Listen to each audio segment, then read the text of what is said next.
ছেলে মেয়ে উভয়ে যখন প্রাপ্তবয়সে উপনীত হয় তখন বাবা মা সন্তানদের বিয়ের চিন্তা করেন। এক্ষেত্রে বর্তমানে পাত্রপাত্রীর যোগ্যতা নির্ণয় করা হয় পুরুষের উপার্জন আর নারীর সৌন্দর্যের ভিত্তিতে। তবে শুধু সৌন্দর্যই নয়, রাসূলুল্লাহ সাল্লাল্লাহু আলাইহি ওয়াসাল্লাম নারীর কিছু গুণ দেখে স্ত্রী নির্বাচনের নির্দেশ দিয়েছেন। শেখ তাসফিয়া করিম জানাচ্ছেন বিস্তারিত।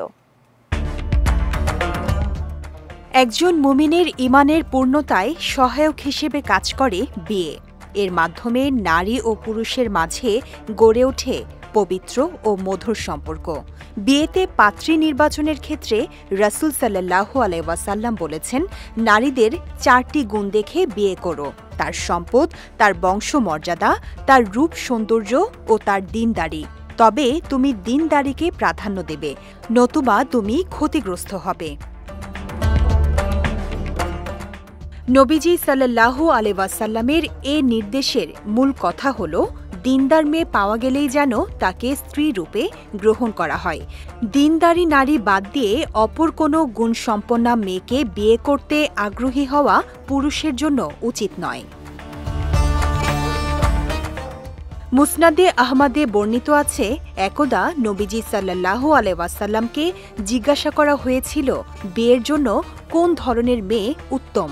জবাবে তিনি বলেছিলেন, যে স্ত্রীকে দেখলে স্বামী প্রশান্তি অনুভব করে, স্ত্রীকে যে কাজের আদেশ করা হয় তা সে যথাযথভাবে পালন করে এবং নিজের স্বামীর ধন সম্পদের ব্যাপারে স্বামীর পছন্দের বিপরীত কোনো কাজই করে না।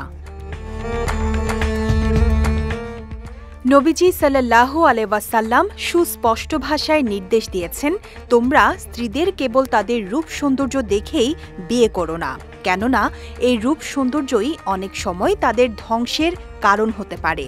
তাদের ধন সম্পদের লোভে পড়েও বিয়ে করবে না, কেননা এই ধন সম্পদ তাদের বিদ্রোহী ও অনমনীয় বানাতে পারে, বরং তাদের দ্বীনদারির গুণ দেখে বিয়ে করবে। বস্তুত বিয়ের জন্য একজন দ্বীনদার কৃষ্ণাঙ্গ দাসীও অনেক ভালো। শেখ তাসফিয়া করিম, বিজয় টিভি, নিউজ ডেস্ক।